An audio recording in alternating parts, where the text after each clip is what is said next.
Hello students, this is Vivek Tiwari sir, and beta I am here to explain the subject geography of class 8, and that will be the second chapter of geography. The chapter is land, soil and water. So in this chapter we are going to understand what is land, what is soil and what is water. Okay, it means we already know that what is land, soil, water. We are going to know that what is the availability of water, where is water available, which kind of land is known as soil, and what is fertile and infertile. So in this topic today I am starting the topic land. Okay, so land. In this topic, the first topic you have to understand that is land resource. It means what is land resource. So according to your book, just open your book, page number 12. Okay, see on page 12. I think you all have the books, and if you don't have the book, then please buy it as soon as possible. Okay beta, so start from the book. What is land resource? Land is one of the most important resources provided to us by nature. Okay, about 25% of our surface is land in the form of plains, mountains, hills, plateaus or islands. Okay, it means only 25% lands where we can alive, we can live. Okay, it means a plain surface, a land. Clear? So out of the total land area available to us, only 30% is thickly populated and rest of it is sparsely populated. It means जो हमें 25% area मिलता है, जो 25% area हमें land के रूप में प्राप्त हुआ है, इसका केवल 30% जो एरिया है वो स्पेशली 30% इज थिकली पॉपुलेटेड. ये जो है ये थिकली पॉपुलेटेड है, यहाँ पे जनसंख्या बहुत ज्यादा है. ओके, 30% में 25% का जो 30% निकालेंगे, इसमें जो है क्या है, ये डेंसली पॉपुलेटेड है. This is densely populated. अगर मैं पूछूं आपसे कि कितना होगा ये, तो कैसे लगेगा क्वेश्चन ये? ठीक है, आप लगा करेंगे मैथमेटिक्स से, doesn't matter for mathematics. Okay, and rest जो बच गया वो क्या है, वो स्पेशली पॉपुलेटेड है. ठीक है, क्लियर? यानी कि यहाँ पे जनसंख्या बहुत कम है और इन 30% की जनसंख्या बहुत ज्यादा है. ठीक है, नेक्स्ट. सो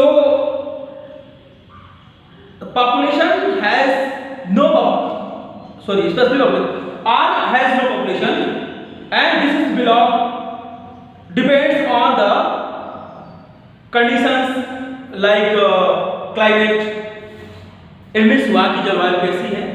अगर ये डेंसली पॉपुलेटेड है, इट मीन्स यहाँ की जलवायु है वो लोगों को फेवरेबल है. ठीक है, यहाँ पे जीवन यापन संभव है, और ये जो रेस्ट 70% बचेंगे, यहाँ पे जीवन मुश्किल है, इसलिए यहाँ पे जनसंख्या कम है. सो बेटा conclude next paragraph. The time and developing technology have changed the land use of land. समय के अनुसार लैंड का जो यूज है वो चेंज हो गया. ठीक है, पहले अगर मैं पूछूं आप लोगों से कि what was the use of land, यानी हम लैंड का प्रयोग क्यों करते थे, तो आप कहेंगे sir for agriculture, it means for farming. Okay, and mostly the land was used in farming. लेकिन आज के युग में क्या होता है, लैंड का यूज क्या क्या पता है आपको?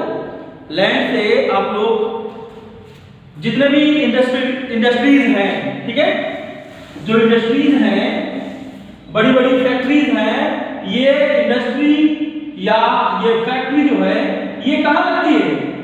पहाड़ों पे? No, it is on a plain land. Okay, कहाँ बनेगा ये प्लेन लैंड पे बनेगा. ठीक है, इसके बाद ये फैक्ट्री हो गया. जितने भी आपके बड़ी बड़े Okay, let's drop it. Come to the point because the video will be very long. I will discuss in the virtual classes that what is this and how it's progress. Okay. So beta, what is the land use? That is the second topic to discuss here. What is the land use? The use of land varies from one region to another region as shown in table 1. There is a table given in the book. You can see it easily. People cannot build houses, grow crops or set up industries in all the available lands.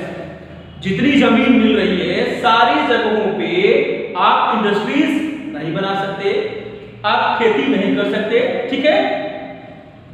The habitation and occupation depends on various factors such as climate, topography, soil, minerals and water availability. जैसा कि मैंने आप लोगों को बोला कि खेती जो है वो कहाँ डिपेंड करती है? अगर हमारा लैंड जो है वो फर्टाइल नहीं है तो वहाँ खेती नहीं होगी। तो जब खेती नहीं होगी तो क्या वो जमीन खाली रहेगी? एट दैट प्लेस हमने एक फैक्ट्री बना दी, हमने एक इंडस्ट्री लगा दी। Okay, clear? सो बेटा, hence the fertile land is resource. अगर हमने बोला कि फर्टाइल लैंड पे खेती होती है तो फर्टाइल लैंड क्या है? It is a resource. Okay, resource बताया हम लोगों ने, I have already discussed in chapter 1। Okay, so बेटा, hence this fertile land is a resource in many countries to keep pace with the growing demands of people. Farmlands have been converted into industrial or residential areas. देखिए, बड़े-बड़े शहरों में, बड़े-बड़े देशों में जो farmland है, खेती की जो जमीनें हैं, उन पे हम क्या करते हैं? उन पे हम इंडस्ट्री बना देते हैं, ठीक है? और उस पे हम बड़े-बड़े बिल्डिंग्स बना देते हैं, अपार्टमेंट्स। ओके, तो बेटा इससे क्या होता है? रहने के लिए ये जगह हो जाती है, ठीक है?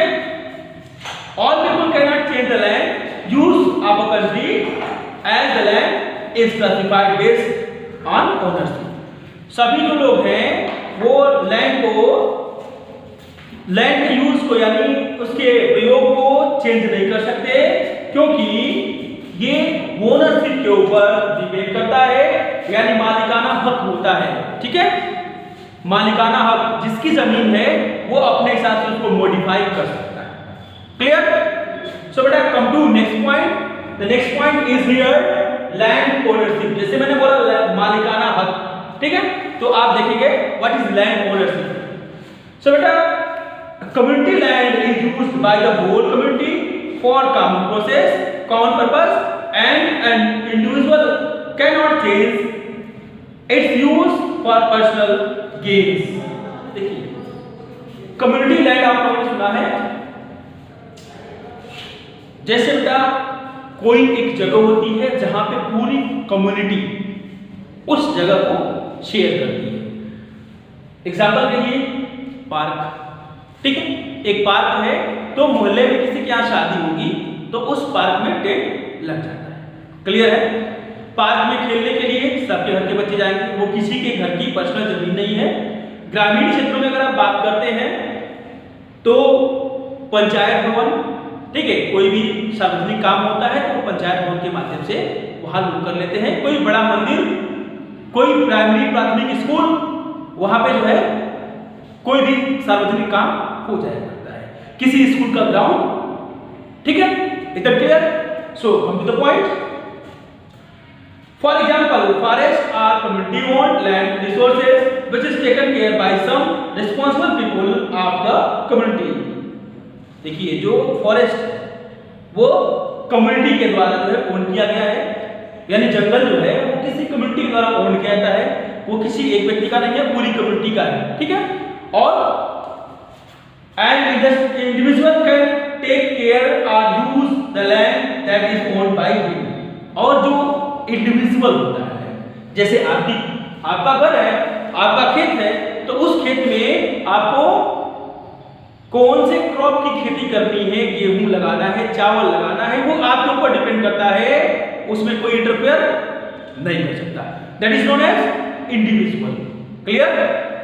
So beta, come to the next point, that is landslides. Landslides बेटा इसका जो हिंदी है ये होता है भूस्खलन। भूस्खलन, ठीक है, यानी जमीन जो है वो धंस जाती है, ठीक है, वो ड्रॉप डाउन नीचे जाती है। इसको बोलते हैं लैंडस्लाइड या भूस्खलन। ऊंची जगहों से पहाड़ों का सरकना, ये भी लैंडस्लाइड में आता है।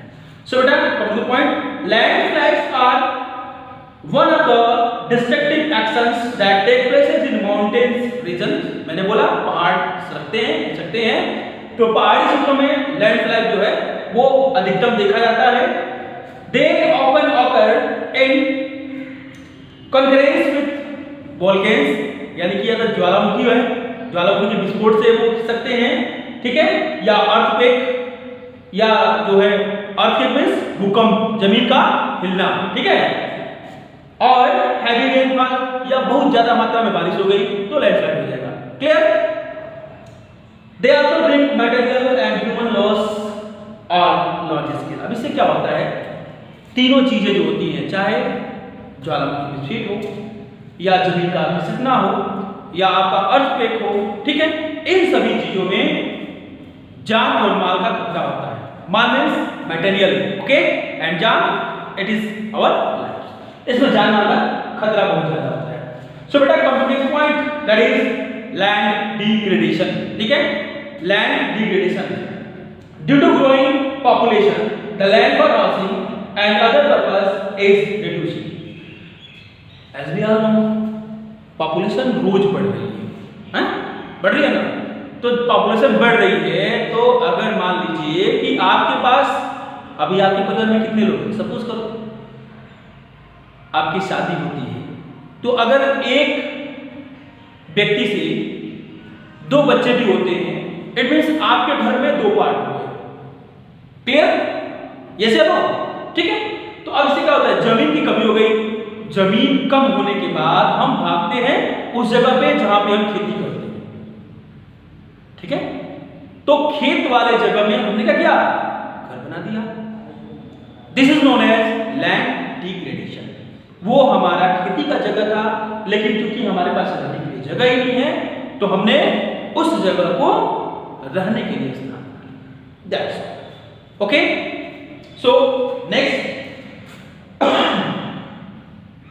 in the urban areas these common lands are enclosed to building of housing and commercial complexes, whereas in rural areas the agricultural land is seen expanding। देखिए शहरी क्षेत्रों में, अर्बन एरियाज में जो थोड़ी बहुत जमीनें बची हुई हैं, उन जगहों पे लोग बड़े बड़े टावर्स बना रहे हैं। टावर समझते हैं आप लोग? बिल्कुल समझते हैं, सबने दुनिया देखी है। तो बड़े बड़े टावर्स, कहीं बुद्धा टावर्स, कहीं गौतम टावर्स, ओके, तो उन्होंने अपार्टमेंट बना दिया रहने के लिए, रुद्रा अपार्टमेंट, आप सुना होगा आप लोगों ने। ऐसे उन्होंने कई सारे बिल्डिंग्स बना दिए शहरों में रहने के लिए। अब उससे क्या हुआ, क्योंकि जो थोड़ी बहुत जमीन बची थी खेती करने के लिए, उसको बना दिया गया अपार्टमेंट, और शहरों में भी सेम कंडीशन फॉलो। इधर क्लियर? सो बेटा that is known as land degradation, and this will be all for the topic land. In the next video I will describe you the topic soil. Okay, then beta thanks for watching the video. If you like this video, please share and comment also. Have a nice day.